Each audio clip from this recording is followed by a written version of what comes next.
Here we are on a Saturday afternoon and we are doing some crafting.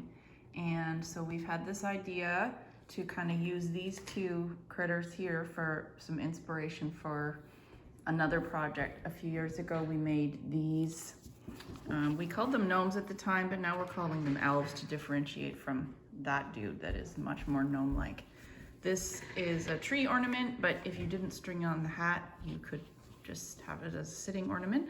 And kids were, I don't know, 3 to 6 when we worked on this with them, so their level of ability will vary.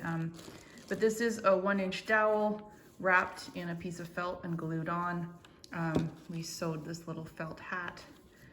It's just like a cone shape with a run of stitches up the back, and then glued this wooden ball on. They're 1-inch, oops, hard to film and do this at the same time. 1-inch wooden balls. You can also get a version at craft stores. It's called a doll's head. It's slightly oval, and it has this hole in the bottom, but you're just gonna glue it, so it doesn't really matter either way. Both of them work. We also have this nice fleecy stuff. You could also use yarn.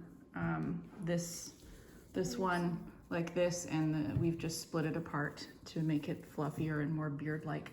So we're gonna do some combination of these two and maybe make a gnome version of this one, but not this big. So what we've got some fleece, which I sewed into this long floppy hat. Unsure just yet if it's the right proportion to kind of replicate that floppy sock on this guy. We've got some wool, we've got our glue sticks, we've got a pile of different fleece colors and some felt. We'll see what we can find in there. What else do we have? Oh, some sandpaper to just smooth the edge of the dowel when we cut it. This one is a 1 1/4 inch diameter to go with these bigger heads, but really do whatever you like for sizing. About 2.5 times the diameter for the body length is what we're working on. Oh, that one doesn't, this is a gnome body though. Okay, so over here, oh, and some gnome noses that we made out of polymer clay because we couldn't find any little wooden balls that were the right size or pom-poms. Yeah, it looks so bad. It doesn't look bad. Plus this is our prototype, so we're just experimenting. We're also experimenting with doing some braids. Are you doing just one braid in the hair, or are you doing a bunch of braids? I think one. Okay. Are you gonna like fold it over? And we've got some embroidery floss. What else have we got? Oh, and our glue, our hot glue guns. Okay. Okay, so this is how I did the like hair stuff. You put a big blob of glue in the middle, and then take pieces and press them into the glue. And then you do that again in different directions. Do you add more glue? Yeah. Yes? And Cool. then with this hat that Mom made, I stuck it on and then glued on a little polymer clay nose. Is it done? Well, I'm gonna add I'm gonna make it so that the hat flops kind of. Are you gonna make it so it's a tree ornament or so it sits? So it's a tree. So you're gonna ornament. tack a fold into that hat so it flops precisely, but also can be hung. And I see you're gonna trim the hair a bit. Cool. So I made a braid and then I glued it on, and I tied the braid with some pieces of embroidery floss. Here is the gnome that I just made. I added a hat and I added a nose on.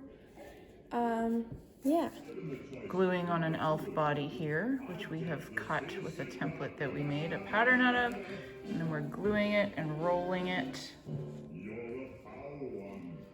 And then that will be the back of the elf once it's done. This is my elf. And yeah, we used like sheep wool for the hair. Yarn would also work for people who don't have moms who went to Scotland to retrieve it off the hillside. And the hat isn't glued on yet. Pull the hat off so we can see what it looks like. She looks a little balding there. What does she look like from the back? Would you add hair for down her back, do you think? Yeah, What does maybe. this one look I'll like? do that. Oh, this one has the hat tilted, so it doesn't That one actually is show. covered in fluff. Right, but I'm looking at the hat layout. So either way, depending on the proportion and how you position the I'm hat, gonna put it like this, so I'm gonna put some hair so she doesn't look like she's balding. Okay. Here are some of our finished products. We will probably make more tomorrow because we have more supplies. Some variations, some have scarves, some have the seam hidden on the back of the hat. I know I have sewn that by hand before. If you don't have a sewing machine, it's not difficult to do. And now we'll learn a little bit about some of them. What's this blue one called? Bronwyn the second. Bronwyn the second. Okay, who else has a name? That's Judith there in the middle with the green hat and the purple body and the red scarf. Yes, Judith. Do you like her hair? Yeah. Me too. We decided to keep some of the gnome hats sticking straight up. Oh, this fellow. Tell me about him. His name is Sir Stash. He's awesome. Yes, I made him. This one's name is Gino. Okay. What else? This one's name is Nina. And I haven't named that one, and these two don't have names. Cool. And They're I don't awesome. know about this one or this one. I love them all.